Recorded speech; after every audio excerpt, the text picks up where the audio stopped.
G'day and welcome to the Grow a Small Business Podcast. I'm your host, Troy Trewin. Each week, we speak with an owner who has grown a business with 5 to 30 team members to something bigger.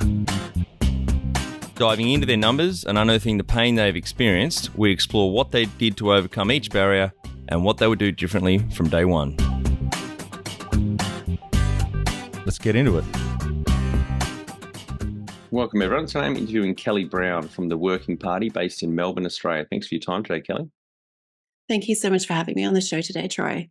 Let's start with how we know each other. Lily from the PR Hub, Sam and the team there have sent us a lot of great guests over the years. So they thought you'd be another one to add to the count. It's a great podcast. I can't wait to share some of our story today. Tell our audience a bit about your business, what it does and how it makes money. So The Working Party is an agency dedicating to helping brands grow on Shopify Plus. Over the past 13 years, we've designed, built and improved e-commerce for some of Australia's best-known brands. Some that you may be familiar with are JB Hi-Fi, Camilla and Cookeye. Being an early adopter of Shopify in the region and globally helped us to really gain a deep expertise that allows us to deliver flawlessly from a technical perspective, whilst also carving out a reputation for unique design that strikes a perfect balance between aesthetic and commercial outcomes. We currently work with dozens of brands to deliver their goals and grow revenue online.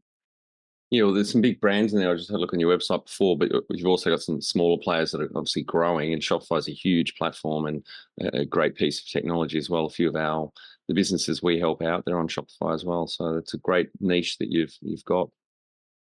It was great to jump into that niche sort of 13 years ago, but you're correct to say there are still brands that are smaller and growing on that platform, but there are still also very big brands, really enterprise level brands like JB Hi-Fi now executing on the platform as well. Did Shopify start 13 years or longer ago? I think it was longer than that, yeah, but originally they weren't fit for purpose in Australia because of the tax and GST setup. But as soon as they were sort of set and ready to go from a tax perspective, we really started working with them on, and it was also a period where e-commerce was really coming to the forefront for a lot of brands. So we started working with a great portfolio. So Cookeye was one of our first clients, Triangle Swim, which really blew up internationally. Also Honey Birdette were one of our first clients, and then also Lovisa. And you probably remember U-Foods when they were going through their huge sort of growth trajectory. Yep. And how did you start out? So that's a great question. I mean, my husband and I have really complementary skill sets. So I had a long history working brand side in Sydney for some pretty well-known brands during some huge sort of growth periods. So I worked in the infancy of Herringbone, which was a men's shirting brand. They had stores in Sydney. We did a lot of wholesale, and we also did dressing a lot of the Channel 9 news readers at that point, which was an interesting sort of quite a niche part of my role. And then I worked for Sass & Bide when they were growing both locally and then also internationally. So a lot of really deep brand side experience. And then Cal, my partner, was doing a lot of design systems and big digital transformation projects for Westpac and ASIC, Tourism Australia.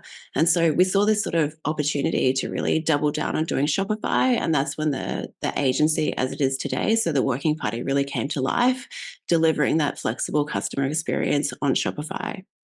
And so did you start the business in 2011? Yeah, I think we were trading as a sole trader in 2011 and then incorporated into a PTY Ltd. So sort of tidied up the back end from a business perspective in 2013. And how old were you 13 years ago when you started the business?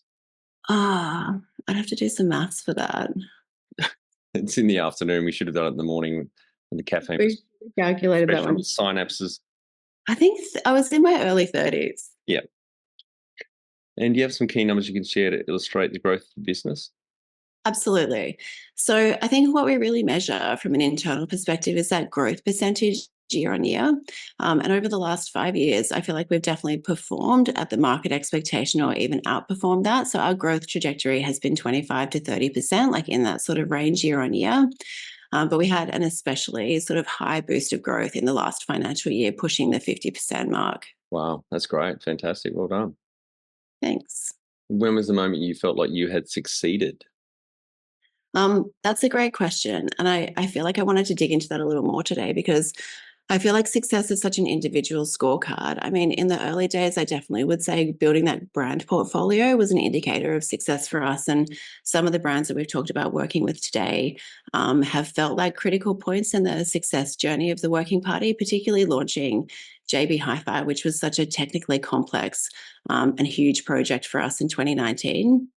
But I think, as we get further down the trajectory of owning and running a business and growing and all of those things, I actually think that now success feels like hiring people into some of the roles that I would traditionally be sort of wearing many hats in. So recently we've hired a great people lead, we've hired a great finance lead, a delivery lead, and a marketing lead who really are able to pick up some of those things from underneath me and execute at a really high level, very dedicated to those specific functions, which gives me a little more freedom and intentionality in the type of work that I try, that I'm choosing to sort of engage with, and also a little more flexibility in terms of actually juggling that sort of work life and parenting, running a business juggle. And what does success look like to you? Having that flexibility, Yeah.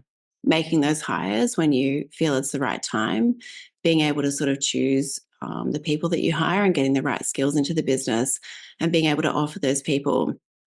I mean, the people market is pretty competitive, right? So being able to really hunt down and offer something really great to the right people and then onboard them and having them execute under those functions that traditionally I would have been juggling a lot of hats. So I would have been doing finance, marketing, legal, any day of the week. It could shift, within the half an hour in between wearing all of those hats. So now having somebody that I can delegate to, somebody that who is, deep in those sort of skill sets and can execute at a really high level, to me feels like a much more sort of, I guess it's a better foundation. It feels like a successful business. Number one thing you'd recommend to marketing a fast growing business? I think something that the working party did really well early on, apart from, see a niche and an underserviced part of the market, we onboarded those clients, like I talked about earlier, really early on. But then we also really owned that sort of Shopify meetup space in Melbourne. So we were running the biggest Shopify meetup in the world for a period of time. We had great speakers. We really chased down content that people wanted to hear. So we had Facebook speak, we had Instagram speak, we had great brands speak, and we really sort of owned and tied our brand, I guess, in a lot of ways to Shopify. And so have really, ridden that growth trajectory with them. But marketing the brand in such a broad brush way and just really delivering content that people wanted to hear and were really engaged with, I think really helped us to grow our brand in the early days. And how did you and Kel fund the business? So we've always been self-funded or bootstrapped. So we've never taken investment or had any sort of line of credit or anything like that. So definitely one of the things that I've been focused on for our trajectory is making sure that, that sort of self-funding model is sustainable. If you were to start up today with plenty of funding, would you go into your industry? I think that's a really interesting question. I mean, the e-commerce landscape and the digital agency landscape is far more mature than when we started and saw that sort of niche for Shopify. I think that if you wanted to sort of enter that market at this stage, you'd really have to find an underserviced or like an itch to sort of scratch in it. So I'm not sure that I would do exactly the same business model if I was just starting out. I mean, the way that Cal and I have sort of set the business up now is we have our own, sort of almost proprietary and rigorous way of delivering growth for brands. And that's definitely taken, some time to sort of really beat into shape and, ensure that we can create repeatable success for people. So to just have funding, I don't think is, entirely the recipe for success. Can you outline the most stressful point in your small business growth journey so audience can learn from it? Just one point. You can throw a couple in there. Um, well, I think talking about the funding, it definitely feels like we were talking about this internally the other day. Self-funding a business really does feel like winning a little on the roulette table, then putting it all in and staying all in for the entire trajectory, because really everything sort of falls back on you from that funding point of view. I think that probably the other stressful point, and I mean, we're an online focused business, so moving everything online for COVID was not super tricky. Like all the tools were online, interfacing with people online wasn't particularly difficult.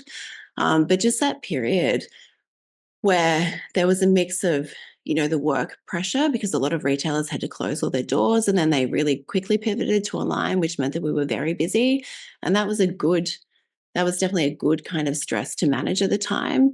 But I would say that the counterweight to that was definitely, being in the same position as so many other Melburnians and people around the world. But Melbourne did suffer a lot of lockdowns. And we had 3 children at home doing homeschooling at different points in their, educational timeline at that point. So it was really tricky to just be pivoting consistently between, the home and the kids and the business and the growth that we were experiencing. It would have been horrendous because Melbourne was the most locked down city in the world, wasn't it? It was a lot of just the unknowns, and the ability to not be able to forecast. Like I remember there was one lockdown they called at 1 o'clock and it started at 8 o'clock or something like that. It was just the unpredictability, and also supporting the team and supporting the kids through that process was, I wouldn't redo it. I think some good lessons came out of it, and probably some resilience definitely came out of that period that we, now would say is a strength or a superpower. But yeah, I wouldn't choose to redo that. What area in business do you feel you've had to work on the most to add the greatest value? So I'm not formally trained in finance or law, but I definitely have lent into those areas because they're incredibly foundational for a business to understand the data, to understand how the financials work, to really be able to forecast and look into, foresee what's coming down the pipe in terms of numbers. And also from a risk and compliance perspective, I really wanted to be able to have a business, leave my desk in the afternoons and really know that I had locked down all of the risks, and from a finance point of view that we were, good and sustainable. And I feel like they're the two areas that I probably upskilled in the most over the last decade or so. We definitely have some partners that help us with that stuff, but I do a lot of those functions by myself. What have you enjoyed the least about managing fast growth? Uh, Probably just the unpredictability of it and the uncertainty of it. I mean, there definitely will always be problems that sort of spring up out of nowhere, but I guess reflecting on that resilience piece from earlier, and I also think that stress sometimes gets a little bit of a bad rap. I mean, everybody has stress in their lives and a stressful job. It's just how you manage that stress. So I think probably over the last sort of, 4 or 5 years, we've really lent into the fact that most of the stuff that is coming into the business in terms of, problems and challenges and things like that is pretty manageable. I think coming out of COVID, that really showed us like, what unmanageable, unpredictability was, and now it sort of feels a lot more like smooth sailing most of the time. What do you love most about growing a small business? The variety I think is great. Like I definitely love the fact that I get to dip in and out of a really weird mix of interest. So the marketing and the brand side of things is still one of my absolute passions. But then I also find myself always in the numbers and in spreadsheets and in zero. And I feel like in the real world, you wouldn't be able to sort of pivot in between something like such a differentiated interest mix like that. And then over and above that, like I think it's definitely the people. So we're a people focused business, and whether that's meeting and working with incredible people inside the working party or the partners that we work with, there are some great people in the e-commerce industry, and I've absolutely loved getting to know the people that we have working for us or working alongside us in partnerships. What has been the biggest mindset shift for you in your small business growth journey? Something that I know that I really struggled with when I first started being self-employed was the mindset shift from going from a really structured, quite a large business where you really had to stay in your lane and you had KPIs and you had to ask for permission, you had to do planning and all of those sorts of things. When you then exit into a self-employed model, you actually don't have anyone except yourself to ask for permission to do things anymore. So really it becomes a blank slate of, you could do anything really that you wanted to any day of the week, which can be a little daunting, but is mostly an opportunity. I think that just balanced with the fact that any of the decisions that you make, you have to understand that at the end of the day, you're on the line for them, whether it's good or bad. The number one habit you think a small business owner needs to develop and maintain?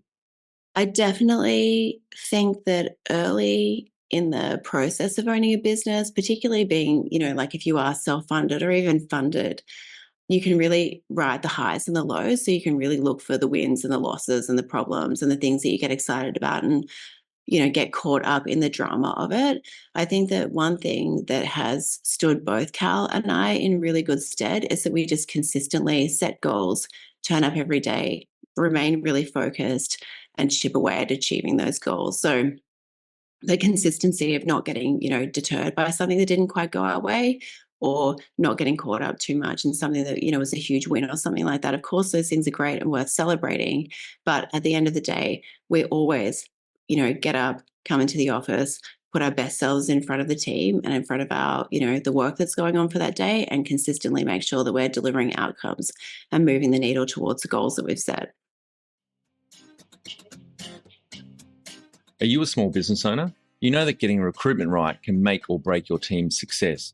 Just one mishire can cost your business up to 27 times their salary. Finding and retaining top talent is a challenge, especially in today's competitive market. That's where our Ultimate Recruitment Toolkit comes in.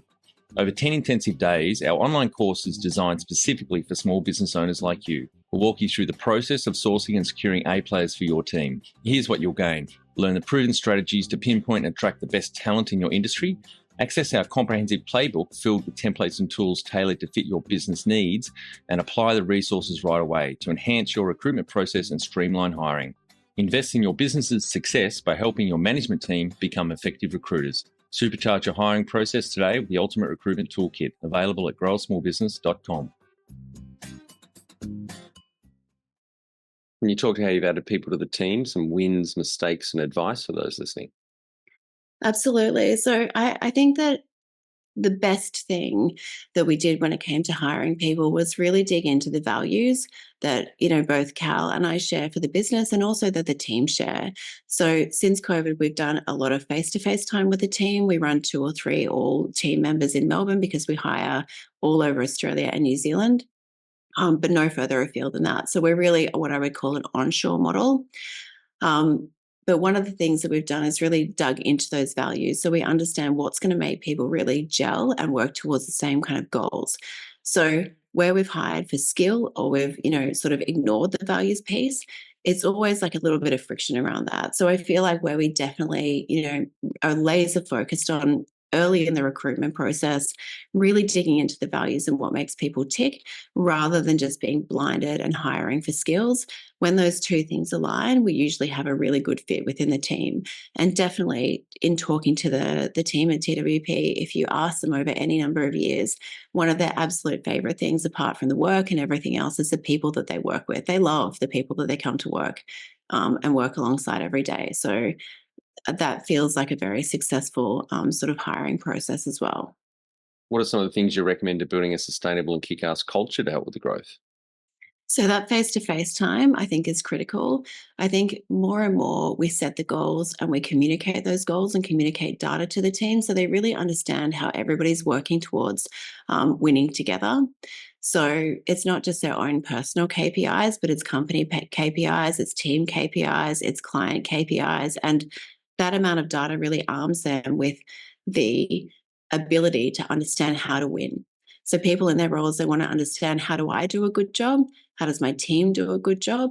How do my clients win? And then as a business, how do we overall, what are we looking for here to, to succeed and win at a company level? Tell our audience how you've handled balance.